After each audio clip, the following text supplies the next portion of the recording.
তিনটি পাতানো নির্বাচনের পরে একটি নিরপেক্ষ নির্দলীয় সরকারের অধীনে, অন্তর্বর্তীকালীন সরকারের অধীনে 2026-এ একটি নির্বাচন অনুষ্ঠিত হতে যাচ্ছে। সেই নির্বাচনে গতকাল আপনারা দেখেছেন বাংলাদেশ জাতীয়তাবাদী দলের স্থায়ী কমিটির বৈঠক শেষে আমাদের কয়েকজনকে প্রার্থী ঘোষণা করা হয়েছে। সেখানে ঢাকা 6 থেকে আমাকেও দলের প্রাথমিক মনোনয়ন পত্রের যে তালিকা, সেখানে আমার নাম অন্তর্ভুক্ত করা হয়েছে। আমি সবাই ক্ষেত্রে এটা বলবো যে মনোনয়ন আসবে যাবে, কিন্তু আমরা সকলে বাংলাদেশ জাতীয়তাবাদের আদর্শ ধারণ করে বাংলাদেশের স্বাধীনতা, সার্বভৌমত্ব রক্ষায় এবং জনগণের ভোটের অধিকার, গণতন্ত্রকে রক্ষার জন্য আমরা যে প্রতিজ্ঞা করেছি এবং দীর্ঘ 17 বছর আমরা গুম, খুন সহ বিভিন্ন ধরনের নির্যাতন, নিপীড়নমূলক সরকারের অত্যাচারকে মোকাবেলা করে আজকে এই দিনে এসে দাঁড়িয়েছি।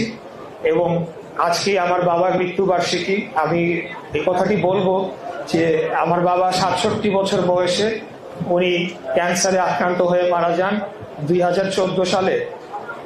ওই 153 জন বিনা ভোটের এমপি নির্বাচনের আগে যখন আন্দোলন চলছিল, চলাকালীন সময় তিনি গ্রেফতার হয়ে কারাবন্দী হন এবং সেই সময় ওনার চিকিৎসার অভাবে তার যে রোগ ক্যান্সার সেটি আরো ঘোরতর খারাপের দিকে যায় এবং পরবর্তীতে উনি জেল থেকে বের হয়ে কোর্টের আদেশ নিয়ে ওনাকে এয়ারপোর্ট থেকে ফিরিয়ে দেওয়ার পরেও তিনি আবারও রিট করে তিনি কোনো মতে তিনি দেশ ত্যাগে করতে পারেন এবং চিকিৎসা নিতে পারেন।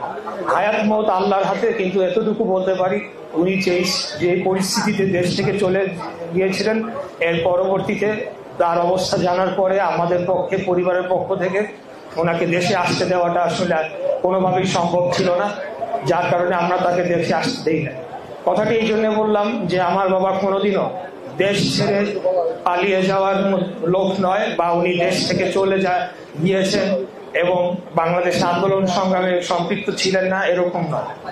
উনি চলে যাওয়ার পর 2015 সালে যখন আমাদের নেত্রী বেগম খালেদা জিয়াকে 3 মাস গুলশানে তার অফিসে বন্দি করে যখন রাখা হয়েছিল আন্দোলনের সময়, তখনও আমি দেখেছি যে আমার বাবাকে ম্যাডাম খালেদা জিয়া উনি সরাসরি ফোন দিয়েছিলেন এবং বিভিন্ন দিক নির্দেশনা দিয়েছিলেন, যেটি উনি সেখানে বসে তার দায়িত্বটুকু পালন করার চেষ্টা করেছেন। পরবর্তীতে ওনার মৃত্যু ঠিক আগ দিয়ে আমরা ওনার পাসপোর্টের আবেদন করি। উনি দেশে আসার ইচ্ছা প্রকাশ করেছিলেন, কিন্তু খুনি স্বৈরাচারী ফ্যাসিস্ট হাসিনা ওনাকে দেশে আসতে দেয় নাই, দেশে মৃত্যুবরণ করতে দেয় নাই। ওনার দীর্ঘদিনের রাজনৈতিক সহযোদ্ধা, পরিবার পরিজন, বন্ধু, পাড়া প্রতিবেশী কারোর সাথে শেষ দেখাটি করতে দেয় নাই। আজকে ভাগ্যের কি নির্মম পরিহাস এবং আল্লাহর কি বিচার, ওই হাসিনা আজকে পালিয়ে গিয়েছে দেশ থেকে। তার এই বাংলাদেশে মৃত্যু বা দাফন হবে কিনা সেই নিশ্চয়তা আমরা কেউ দিতে পারছি না, এটা আমরা আল্লাহর বিচার। তো যাই হোক, আজকে আমার বাবা যদি জীবিত থাকতেন হয়তো আমি নির্বাচনও করতাম না, রাজনীতিতেও এত তাড়াতাড়ি আসতাম না।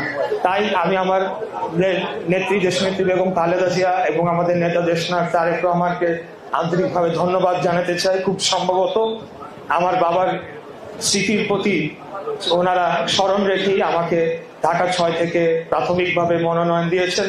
আমি আপনাদের অনুরোধ জানাবো যে ঢাকা মহানগর দক্ষিণ বিএনপি আমরা দীর্ঘদিন যাবৎ লড়াই সংগ্রাম সবকিছু একসাথে পাশাপাশি করে আসছি।